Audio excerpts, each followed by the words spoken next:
എന്തൊക്കെയാണ് ഇവിടെ നടന്നുകൊണ്ടിരിക്കുന്നത്? പ്രായപൂർത്തിയാകാത്ത കുട്ടിനെ പീഡിപ്പിച്ച കേസിൽ വ്ളോഗർ മുഹമ്മദ് സാലി അഥവാ നരാധമൻ പിടിയിൽ. ഈ നരാധമൻ ഇൻസ്റ്റഗ്രാമിലും യൂട്യൂബിലും ഒരുപാട് ഫോളോവേഴ്സും ഫാൻസൊക്കെ ഉള്ള ഒരു ചങ്ങായിയാണ്. ഇനിയും അറിയാത്തവർക്ക് ഓൻ്റെ റീൽ ഇത് അവിടെ കൊടുക്കുക, അപ്പം നിങ്ങൾക്ക് മനസ്സിലാവും.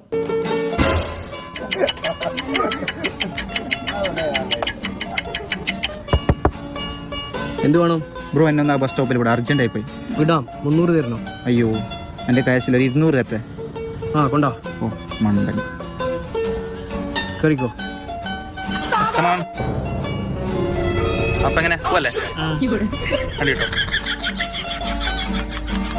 അതാണ് ആ പന്ന ചങ്ങായി. 14 വയസ്സുള്ള ആ കുട്ടിനെ ബലം പ്രയോഗിച്ച് പീഡിപ്പിച്ച ആ മഹാൻ. ഈ ചങ്ങായി കല്യാണമൊക്കെ കഴിഞ്ഞ് 3 കുട്ടികളുള്ള പന്നയാണിത്. ഓൻ്റെ മക്കളെ പ്രായമുള്ളൂ. എങ്ങനെ എനിക്ക് ഇതിനൊക്കെ സാധിക്കണേ? എന്തായാലും ആ ചങ്ങായിൻ്റെ ന്യൂസ് ഒന്ന് കാണാം. 14 വയസ്സുകാരിയെ ലൈംഗികമായി പീഡിപ്പിച്ച കേസിൽ ഇൻസ്റ്റാഗ്രാം ഇൻഫ്ലുവൻസർ കാസർഗോഡ് ആരിക്കാടി സ്വദേശിയായ ഷാലു കിങ്ങിനെ കൊയിലാണ്ടി പോലീസ് കസ്റ്റഡിയിലെടുത്തു. പ്രതിക്കെതിരെ 15 ദിവസം മുമ്പ് തന്നെ പരാതി രേഖപ്പെടുത്തിയിരുന്നു എന്നാണ് വിവരം. പ്രതി വിദേശത്ത് ആയതിനാൽ ഉടനടി ലുക്കൌട്ട് നോട്ടീസ് കൊയിലാണ്ടി പോലീസ് പുറപ്പെടുവിച്ചു. എന്നാൽ പരാതി രേഖപ്പെടുത്തിയ വിവരം പോലീസ് ഷാലു കിങ്ങിനെ അറിയിച്ചെങ്കിലും ലുക്കൌട്ട് നോട്ടീസ് പുറപ്പെടുവിച്ച വിവരം രഹസ്യമാക്കി വയ്ക്കുകയായിരുന്നു. പ്രതി താവളത്തിൽ ഇറങ്ങിയ ഉടൻ തന്നെ ഇമിഗ്രേഷൻ വിഭാഗം കസ്റ്റഡിയിലെടുക്കുകയും കൊയിലാണ്ടി പോലീസിന് കൈമാറുകയും ചെയ്തു. സമൂഹ മാധ്യമങ്ങളിൽ ഹാസ്യപരമായ വീഡിയോകളിലൂടെയും പരസ്യങ്ങളിലൂടെയും ശ്രദ്ധ നേടിയ വ്യക്തിയാണ് ഷാലു കിങ് എന്നറിയപ്പെടുന്ന പ്രതി. വിദേശത്ത് വച്ചാണ് കുട്ടിയെ പീഡിപ്പിച്ചതെന്ന് ഇപ്പോൾ പുറത്തുവരുന്ന പ്രാഥമിക വിവരങ്ങളിൽ വ്യക്തമാക്കുന്നുണ്ട്. വിദേശത്ത് താമസിച്ച് പഠിച്ചിരുന്ന 14 വയസ്സുകാരിയായ പെൺകുട്ടി പ്രതിയുടെ ഇൻസ്റ്റാഗ്രാം ആരാധികയായിരുന്നു. ആരാധന വഴിവിട്ട രീതിയിലേക്ക് മാറിയതിനെ തുടർന്ന് രക്ഷിതാക്കൾ പ്രതിക്ക് മുന്നറിയിപ്പ് നൽകിയിരുന്നു എന്ന് പറയപ്പെടുന്നു. എന്നാൽ ഇത് അവഗണിച്ച് പ്രതി മുന്നോട്ട് പോയതോടെയാണ് പരാതി കൊയിലാണ്ടി പോലീസ് സ്റ്റേഷനിൽ എത്തിയത്. സംഭവവുമായി ബന്ധപ്പെട്ട് കൊയിലാണ്ടി പോലീസ് കസ്റ്റഡിയിലായ പ്രതിയെ ചോദ്യം ചെയ്തു വരികയാണ്. വൈകുന്നേരത്തോടെ ഔദ്യോഗികമായി അറസ്റ്റ് രേഖപ്പെടുത്തും. മുൻപ് പല വിവാദങ്ങളുമായി ഷാലു കിങ് ബന്ധപ്പെട്ടിരുന്നുവെങ്കിലും കാര്യങ്ങൾ ഔദ്യോഗികമായി പുറത്തു വരുന്നത് ഇതാദ്യമായിട്ടാണ്. നമ്മളെ പെമ്മക്കളെത്താണ് ഇവനെ പോലുള്ള ഇരപ്പേളുകളായിട്ട് സ്നേഹം നടിച്ച് വിവാഹ വാഗ്ദാനമൊക്കെ തരും. എന്നിട്ട് ഓൻ്റെ ഒക്കെ കഴപ്പ് കഴിഞ്ഞ് കഴിഞ്ഞാൽ ഓന് സിമ്പിളായിട്ട് ചവറ്റോട്ടേക്കൊണ്ട് എറി. ഇതിപ്പോൾ ആ കുട്ടി പരാതി കൊടുത്തിയും കൊണ്ട് എല്ലാവരും അറിഞ്ഞു. അല്ലെങ്കിൽ ആരറിയാൻ, ആരത്ത് പറയാൻ. ആദ്യമൊക്കെ എന്ന് പറഞ്ഞു കഴിഞ്ഞാൽ ഇതൊക്കെ പുറം നാടുകളിലാണ് ഉണ്ടായിരുന്നത്. ഇപ്പം നിരന്തരം നമ്മളെ കേരളത്തിൽ നടന്നുകൊണ്ടിരിക്കുകയാണ് ഇമാതിരി ക്രൈമുകൾ. അതിന് മെയിനായിട്ടുള്ള കാര്യം എന്ന് പറഞ്ഞു കഴിഞ്ഞാൽ ഇവിടുത്തെ നിയമവ്യവസ്ഥകളാണ്.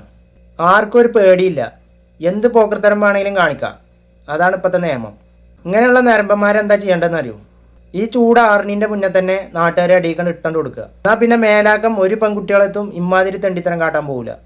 എൻ്റെ പൊന്നാര പെമ്മക്കളെ, നിങ്ങളൊരു കാര്യം മനസ്സിലാക്കണം. റീലല്ല റിയൽ. ഇപ്പോഴത്തൊക്കെ എത്ര പറഞ്ഞാലും നിങ്ങൾക്കൊന്നും മനസ്സിലാവില്ല.